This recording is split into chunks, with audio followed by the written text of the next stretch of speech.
আসসালামু আলাইকুম everyone, welcome back to my video. আজকে আমি অনেকদিন পরে ভিডিও করতেছি অ্যান্ড মানে আমার ভিতরে এরকম একটা একঘেয়েমে চলে আসছিল। সবকিছু নিয়ে এত ব্যস্ত ছিলাম, ওয়ার্কশপ নিয়ে, তারপরে বিভিন্ন আমার পেজ টেজ নিয়ে, নোটসের গ্রুপ নিয়ে, এগুলো নিয়ে খুবই ব্যস্ত ছিলাম। সো ওরকম ভিডিও করার স্কোপও ছিল না।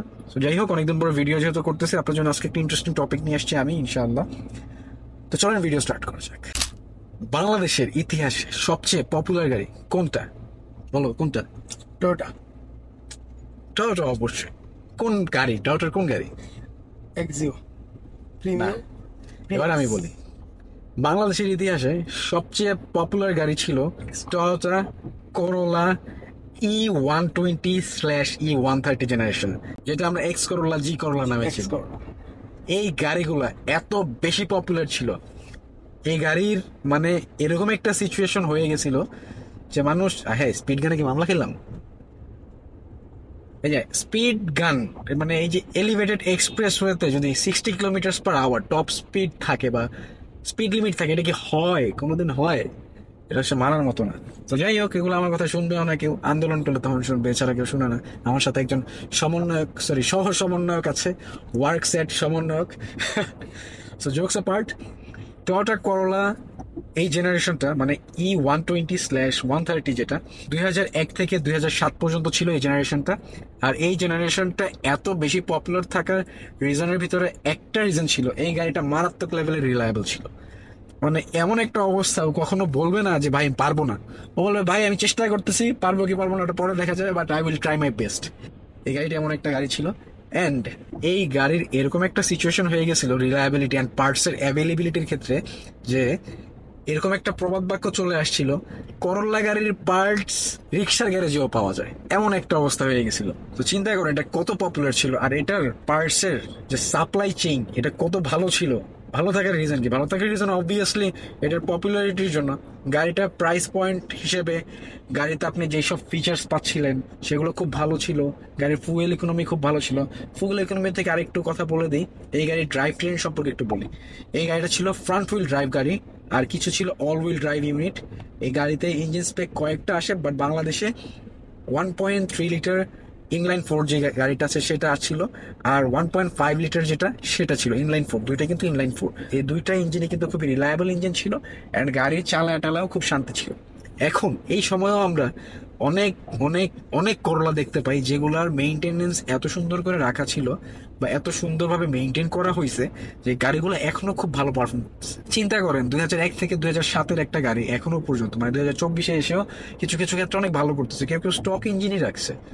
এই গাড়ির ইঞ্জিন, গিয়ার বক্স, গাড়ির পেছনের ডিস্ক, ব্রেক প্যাডস, গাড়ির যা যা লাগে এগুলো এত বেশি ইজি ছিল কালেক্ট করা, যে আমার মনে আছে আমার মামার একটা গাড়ি ছিল, একটা করলা ছিল, সেটার একটা দরজাতে গুতা লাগছিল, জোরে বাঁকা হয়ে গেছিল দরজাটা। আমার মামা যে না ওই মানে একদম অল্প টাকার ভিতরে উনি একটা দরজা কিনে নিয়ে আসছিল। দরজা কিনে নিয়ে এসে গাড়িতে লাগাই ফেলছিল। মেবি 3 থেকে 6 হাজার টাকার ভিতরে পড়ছিল আমার যতটুকু মনে আছে। আমি এক্সাক্ট অ্যামাউন্টটা বলতে পারছি না। বুঝতেছেন এটা কত বেশি পপুলার ছিল? ডোনাট মিডিয়ার একটা ভিডিওতেও তারা এই জিনিসটা বলেছিল, বাংলাদেশের সবচেয়ে পপুলার গাড়ি ছিল Toyota Corolla, specially 120 and 130 generation যেটা।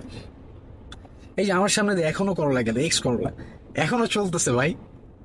তো যাই হোক, আমি আজকে অত ব্রিফ ডিসকাশন করলাম না, কারণ আমি করলা নিয়ে খুব শীঘ্রই একটা রিভিউ ভিডিও আনবো। ওই রিভিউ ভিডিওর ভিতরে আমি আরো ইনডেপথ বলবো। তো আপাতত যেহেতু রবি অনেকক্ষণ যাবত ফোনের লাইট ফ্ল্যাশ ধরে আছে, তো তাই আমি আর ওকে বেশি প্যারা দেবো না, বাট একটু কথা বলে দিতে চাই। আপনারা যারা যারা ব্যক্তিগত গাড়ি নিজেরা মেনটেন করে চালান, ঠিক আছে, অনেক থাকে না যে আমি আমার গাড়ি অনেক ভালো করে দেখে শুনে রাখবো, আমার গাড়ির প্রতি যত্ন রাখি, সেক্ষেত্রে আপনাদের জন্য আমার কিছু টিপস অ্যান্ড সাজেশনস আছে। আপনার গাড়ির পারফরমেন্স এনহ্যান্সমেন্ট দরকার, গাড়ি চলতে চলতে এটার ভেতরেই যে করলা আরেকটাই গেল, কিরে ভাই এত করলা এখনো চলতেছে, ওয়াও। তো একটা গাড়ির পারফরমেন্স যখন ড্রপ করে তখন এটার এনহ্যান্সমেন্ট অবশ্যই প্রয়োজন, না হলে এটা গ্র্যাজুয়ালি আস্তে আস্তে ইঞ্জিনটা ড্যামেজ হয়ে যায় বা নষ্ট হয়ে যায় আর অনেক সমস্যা হতে পারে, আর অনেক কস্টলি কিছু ফিক্স আসতে পারে।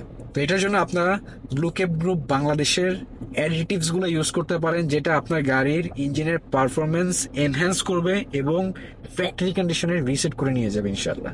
আর আরেকটা জিনিস হলো, আপনারা কিন্তু আপনার গাড়ির রেগুলার চেক আপের জন্য দেখা যায় রেগুলার চেক আপে অনেক খরচ থাকে, অনেক খরচ থাকে, সময়ের ব্যাপার থাকে, বিভিন্ন ওয়ার্কশপে যাওয়া লাগে। ওয়ার্কশপের কথা থেকে বলি, আমার কিন্তু ওয়ার্কশপ আছে এখন আলহামদুলিল্লাহ। আমি একটা ওয়ার্কশপ নিয়েছি, সো আপনারা চাইলে আমার ওয়ার্কশপে এসে ডায়াগনোসিস করতে পারবেন এন্ড আদার্স যত যাবতীয় সার্ভিস আছে সেগুলো নিতে পারবেন। আরেকটা জিনিস হলো, আপনি চাইলে কিন্তু একটা OBD2 স্ক্যানার বা OBD2 রাখতে পারেন এখানে। আমি আপনাদেরকে রেকমেন্ড করবো কারিস্টা OBD2, যেটা আমি নিজে পার্সোনালি ইউজ করি। আমার গাড়িতে মাঝে মাঝে ফল্ট কোড আসে, বিভিন্ন ইস্যুস হয়, তখন আমি দেখা যায় নিজে নিজেই ওয়ার্কশপ নেওয়ার আগে কথা বলতেছি, নিজে নিজে অনেক সমস্যা ফাইন্ড আউট করতে পারছি, কেমনে সলিউশন করা যায়। যেমন আমার এই গাড়ি নষ্ট হয়েছিল কিছুদিন আগে, ফাইন্ড আউট করে সলিউশনও হয়ে গেছিল, মানে এই দুইটা প্রোডাক্ট দিয়ে, মানে আমার কাছে যা যা আছে সবকিছু দিয়ে। সো আপনারা চাইলে কারিস্টা OBD2টা অর্ডার করতে পারেন। আমার রেফারেন্স ইউজ করলে আপনারা অবশ্যই অবশ্যই একটা ডিসকাউন্ট পাবেন। ডিসকাউন্টটা বেশি দিন মানে থাকতেছে না, তাও আমি চেষ্টা করতেছি যেন আপনাদেরকে ডিসকাউন্ট দেওয়া যায়। আপনারা শুধু কারিস্টার অফিসিয়াল পেজে যে আমার কথা বলবেন, ডিসকাউন্ট তারা এমনি দিয়ে দেবে। ডিসকাউন্ট যদি ওনারা ঠিক করে না দেয়, আমার পেজে এসে আমাকে আবার জানায়েন। কারিস্টা দিয়ে আপনি কি কি করতে পারবেন? কারিস্টা দিয়ে আপনি গাড়ির ডায়াগনোস করতে পারবেন, গাড়ির ইঞ্জিন লাইভ ডেটা মনিটর করতে পারবেন, আপনার গাড়ি কাস্টমাইজেশন করতে পারবেন, যেটা আমি আজকে আমার ফ্রেন্ড রাফিডে করে দিছি। এন্ড আপনি চাইলে গাড়ির সার্ভিস টুলস ইউজ করতে পারবেন। এটার ভিতরে অনেক বেশি ফিচার্স আছে, অনেক কিছু ইনডেপথ আপনি জানতে পারবেন, যেগুলো আপনি সচরাচর জানতে পারেন না। So, যাই হোক, এই ছিল আজকের ভিডিও। নেক্সট ভিডিও আসা পর্যন্ত ভালো থাকবেন, সুস্থ থাকবেন, আমার ওয়ার্কশপে আসবেন, কাজ করাবেন, টাকা দিয়ে যাবেন, রবির সাথে দেখা করে যাবেন। এই যে আমাদের রবি স্লাইড ধরে আছে। আল্লাহ হাফেজ।